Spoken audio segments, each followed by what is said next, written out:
Welcome back. Part 9 of our adventures. Oh, what is that? Right off the bat, I just saw something.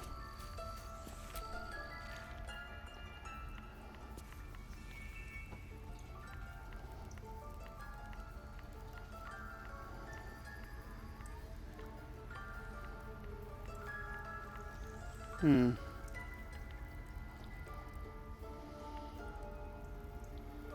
Oh. Okay. Should I steal that? I feel like I should.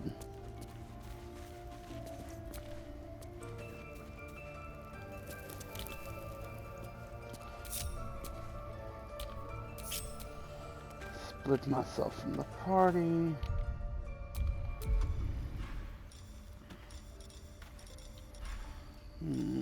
Out of you.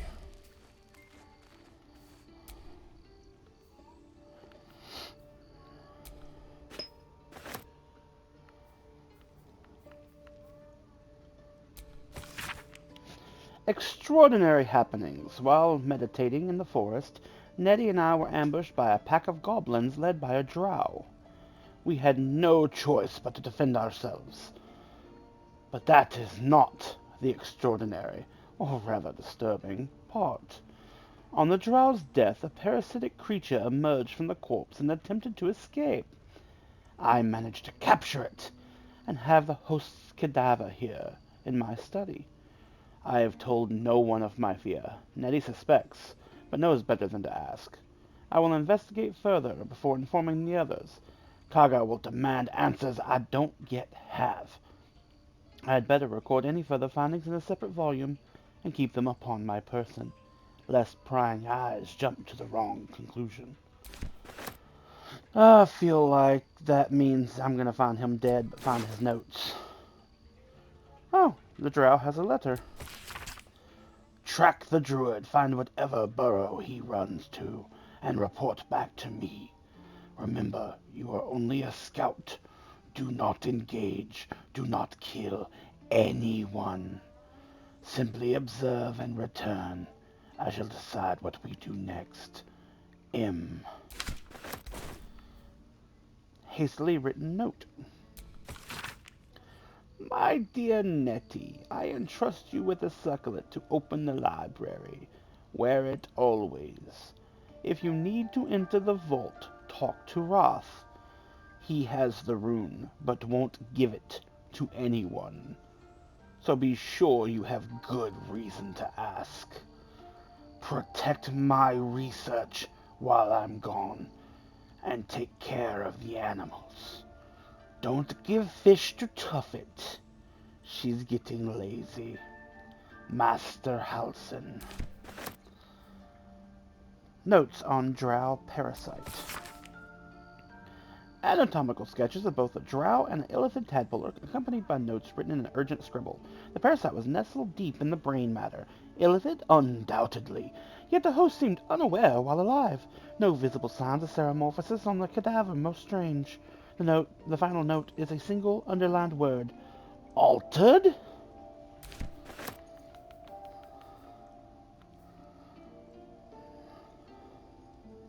Ew.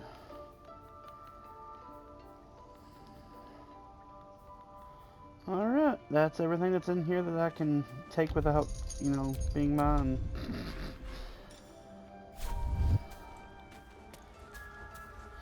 I did think about reading these. There came to me a woman, whom I shall henceforth call R, greatly distraught at the unusual tempers of her husband, whom I shall henceforth call B. 3 months prior, he'd suffered night sweats, crying out from sleep that he bore the mark of chaos. 2 months prior, he'd taken to calling himself by the name Saravak. 1 month ago, he'd speak of little else but the throne of which he is destined, the throne of Baal. It doesn't say that. It doesn't say the throne of Baal, but that is what we're talking here. I attended to B tea at the couple's farmhouse. He sat calmly at the table, an unknown book clutched to his chest. I detected no curse, nor loathsome spirit upon him, nor the presence of magic. Yet upon shining the light of candle flame upon him, he raised the book high and exclaimed, "The deaths they bring shall awaken the Father, and through him we will rise." I snatched the book from his hand and flung it into the hearth, where it burned not in red or yellow flame, but purest of black. It left but a single scrap, reading, "He foresaw his coming and seeded his essence across the land." B shivered inside, as if waking from nightmare. He had no memory of the book, nor the words he had spoken. Diagnosis: unspecified neurotic enthrallment treatment. Unspecified neurotic enthrallment. Treatment: herbal tincture of garlic and drace, sipped 3 times daily until exhaustion lifts.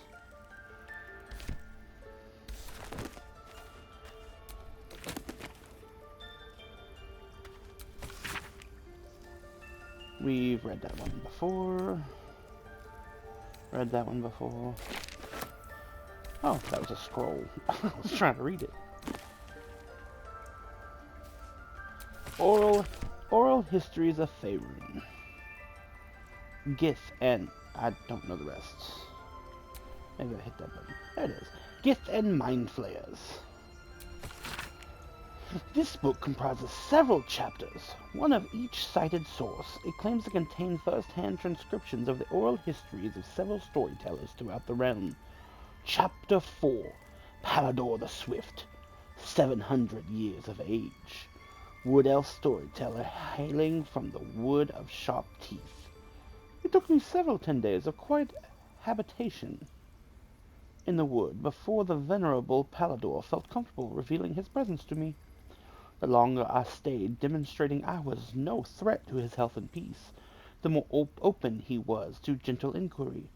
This tale, relayed to me on a chilly morning as we stoked a small fire between us, was like none I had heard before or since.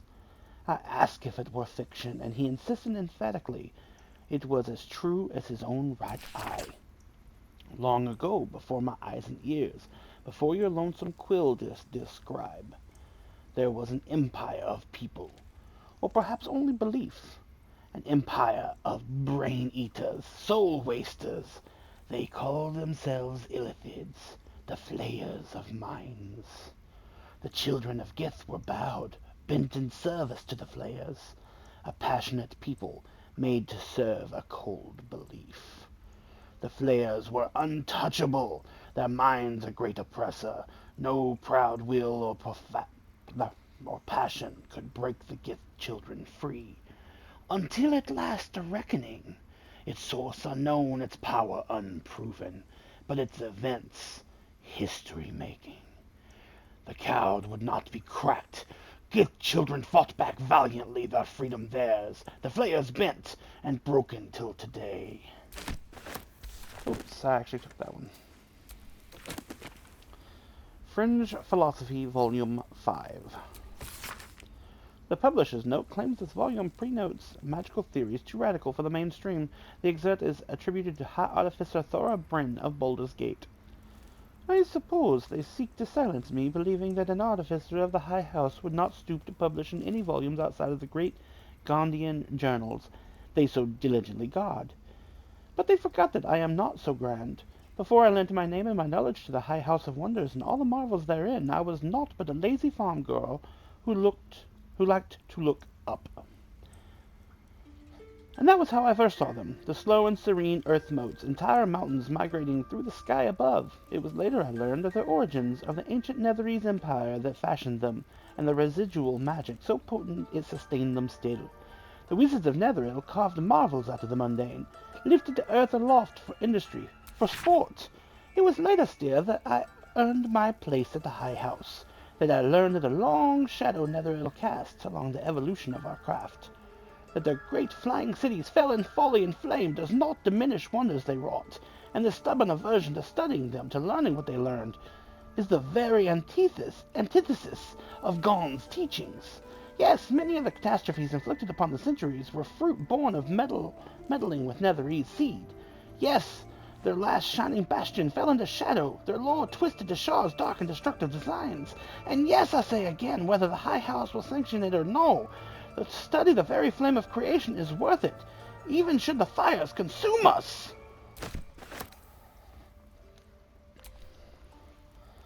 Magic of the Weave. An introduction.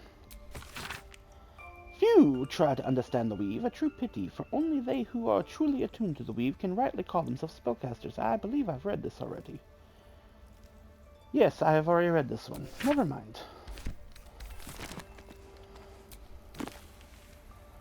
On Death and Resurrection.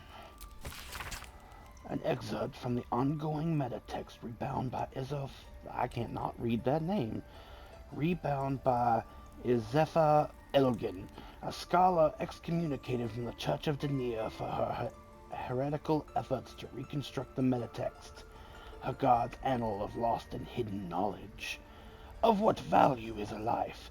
Far too historic a topic to warrant any serious critical consideration between these pages, surely, or so it would seem at first glance.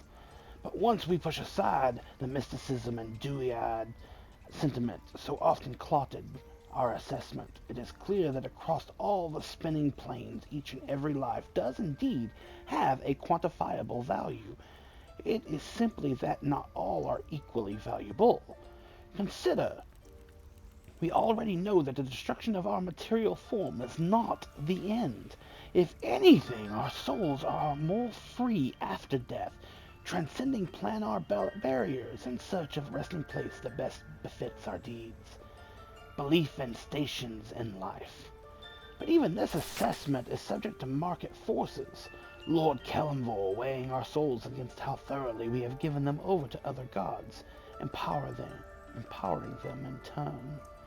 There is, of course, an alternate route, not the end of the path, but the chance to retread it. Clerics across the realm wield the power to return life to any soul deemed worthy or willing enough. It is strange, then, that these so frequently intersect with those deemed wealthy enough, for the compounds for such a spell are beyond the means of most mortals. I have interviewed those who have made such a return, and in truth have found them to be of the most dull and unimaginative sort, that I cannot possibly imagine what it is they were so eager to return to.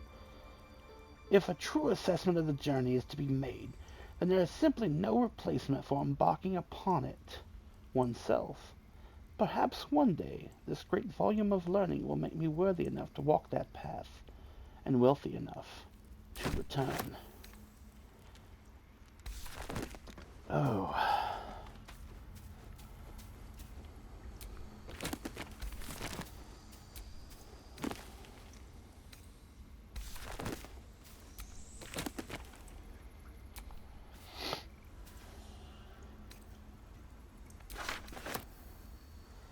Disorders of the Nerves and the Mind. A treatise. I have read this one. Okay. Maybe that's all. That's curious. Oh. I will look at that in a moment. Excuse me.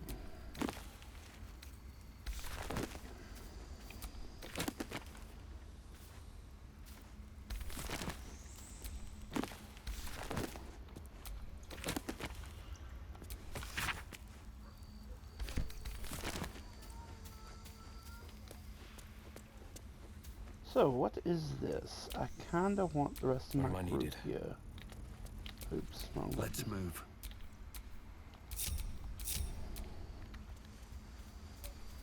I can't even see a lock to pick. Oh. I think I read about that in one of the earlier books over here.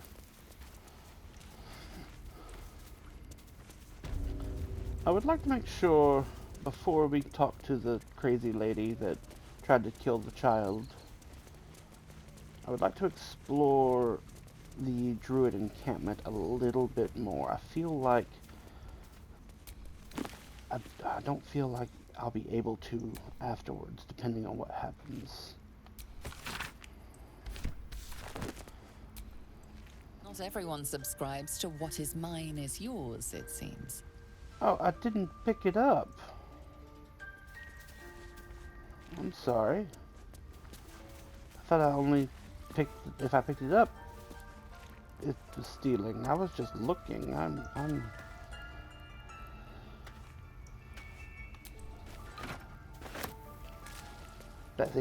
That was stealing, but that was okay because it was blue. Go figure. So yes, I do not wish to, well, I'm gonna talk to him anyway. Please leave. Our hospitality has limits, and they were crossed long ago. I was asked to come here, you little bitch. You did well to speak up for the girl. That snake is fickle. A tragedy prevented. And if I hadn't spoken up, what would have happened? Nothing befitting a child. Nothing befitting any of our world's creatures. We've let a snake replace our leader. She will see the tieflings driven out, or worse. How did Kaga take over the whole grove? She is first druid in Halsin's absence. With him caught or dared by goblins, none may gainsay. But more will die if her ritual is finished. I doubt those exiled by the right will survive long outside. If no one's looking for Halsin, I could do it. Would you? I would give anything to see Halsin return home.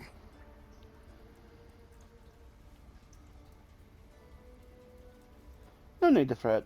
I'll find them. Sylvanus' blessing upon you, and my gratitude as well. Halsin is an elf with the presence of a bear. He left west with the adventurers. You won't mistake the first druid for anyone else. Come, boy. It's all right. Servants' quarters. Oh, more books.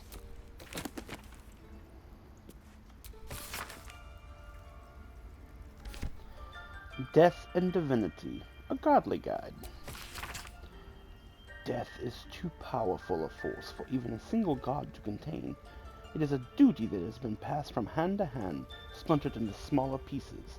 Disease, war, funeral rites. But there must always be an overseer of the cycle as life falls away. For countless aeons, it was Yergel, the lord of the end of everything, presided over mortality with his unblinking stare, until even he grew weary. Young Ball, Bane, and Miracle, the dead three, must have thought themselves conquerors when they came for the god of death. Yet he used their ambitions to free himself. Merkel claimed primacy over death from Yergel's bargain, but even he does not rule death alone. What is murder, if not the most violent of deaths, seized by Ball in his incessant greed? What need would there be for noble Kelemvor to judge passing souls, if one deity could hold the process entire? Even gods can die after all. Those who worship death should remember that above all else. Not everyone subscribes to what is mine is yours, it seems. I'm trying to read here. Well, the number of trinkets and bargains a hag personally acquires means that her power will be unique compared to that of her sisters. Hags as a whole can still be divided into three subcategories. Night hags, named as such for their ability to haunt a mortal's dreams, slowly devouring vital essence until the victim's soul can be trapped into the hag's soul bag. They are known for being petty, selfish braggarts. Sea hags, known for devouring their victims whole, sea hags can terrorize and kill with a single look. They reek of fish and are incapable of making a proper cup of tea. Green hags are beautiful. They are powerful. Speak not a word against them. Okay, Mr. Dude, man. You're just trying to freaking read stuff here. But I guess I should start watching myself. Don't want to draw any attention. Better be cautious. It's a friendly-looking shadow.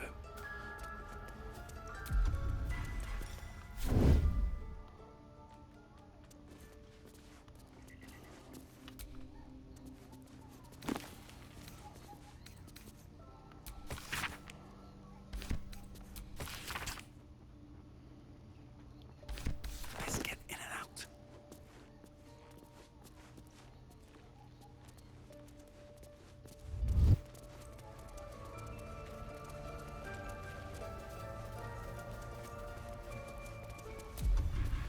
Softer than a whisper.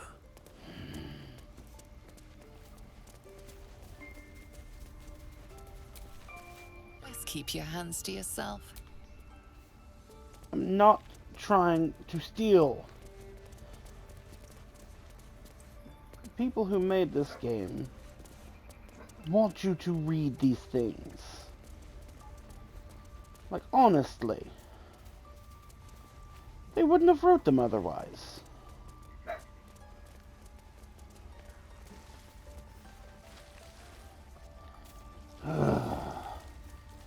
Like, for real.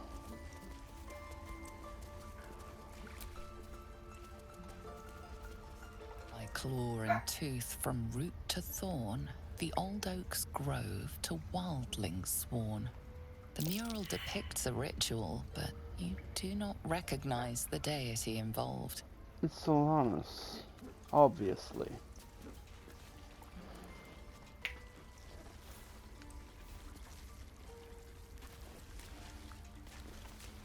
Oh, yes, I must talk to this lady here. A deep elf.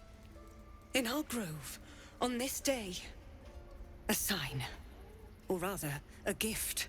Who better to understand a watchful broodmother than a beloved child of Loth? Oh, bitch, I am not a child of Loth. I have no love for the Queen of Spiders. Indeed. But you do exhibit a talent for self-preservation. A viper bears her fangs defending her brood. Is it not her nature to strike at invaders? No matter. I took back the idol of Sylvanus, and the rite is resumed. We will seal the grove, free from harm, free of intruders.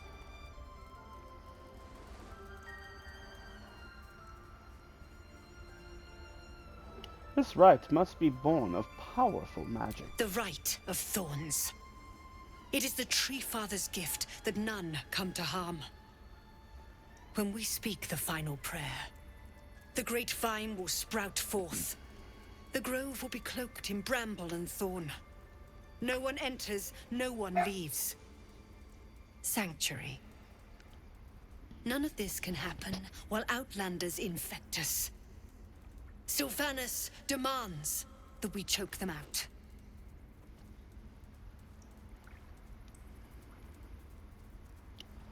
I came on Zevlor's behalf. His people could perish if you force them out. And mine perish if he stays. You showed great mettle at the gate. The mettle of a skilled sword for hire. I want you to provide your services to Zevlor. Offer to guide the Outlanders out of the grove. I'm sure they'll reward you well. They're to be gone before final prayer. If they are not, the Viper must strike.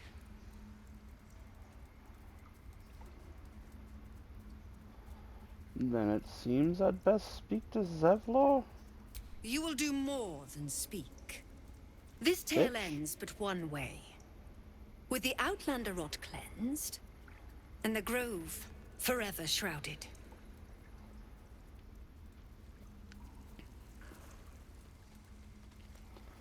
Uh-huh. I don't like being told what I can and cannot do. from someone who would try to kill a child.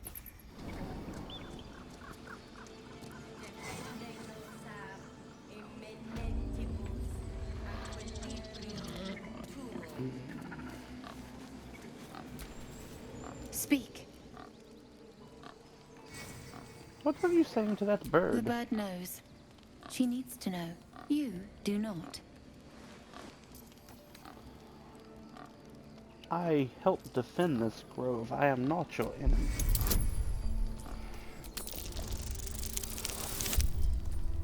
I guess I am your enemy.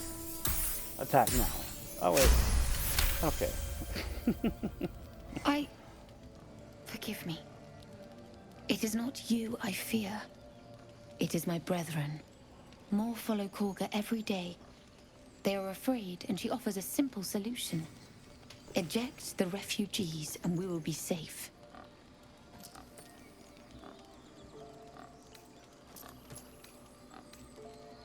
Sounds like she has to be stopped. How would we do that? A druid and an outsider. We can do nothing without turning the others against us. Only Master Halsin can stop this. I pray my bird returns with news of him. If not, I fear for my people. I hear a ritual can protect the grove. No, I'm not saying that. Not after learning what the ritual is actually. I talked to the bird already. Move the bear. Talk to Rolo. Oh, there's a book here. Can I not read it? A primer on mythical beasts. Each chapter of this book describes the cultural origins of a different mythological beast. Chapter 5, Miniature Giant Space Hamster. Oh my god. Go for the eyes, Boo! Go for the eyes! Very little is known about this particular cryptid. Though stories say they tend to choose well-muscled human males as their seeds when they deign to visit this plane. According to legend, this creature retains a wellspring of indestructible power known only to itself, though it provides its steed with perhaps mystical, perhaps mundane courage. Unsubstantiated rumors claim the creature has a taste for human eyes. For the uninitiated here, Minsk and Boo are... Minsk is a hero from Baldur's Gate 1 and 2. Boo is his pet miniature giant space hamster. I think when the game was first invented, it was supposed to be like a joke that he's, not just a hamster. But I do believe that later they actually made that a creature. Giant space hamsters are within the Forgotten Realms or Planescape. Anyway, Minsk was voiced by the same person who did Tigger and Winnie the Pooh and a whole bunch of other guys. Awesome man. His name is Jim Cummings. Look him up. He's great. But yes, he's one of the best NPCs in the original Baldur's Gate games. Although he does have that witch with him, and I can't stand her. Anyway, that was great. That was By awesome. Sylvanus, the Tree Father, our turmoil is calmed. Alright. I know there's been a lot of reading in this session, and I'm sorry if you don't enjoy the reading, you just want to get the story. It's my job too. The I druids guess don't that care this is about who I'll talk us. to next time. No one does. Enjoy the rest We of your have to look day. after The ourselves. next video will be posted That's soon what Maul enough. says.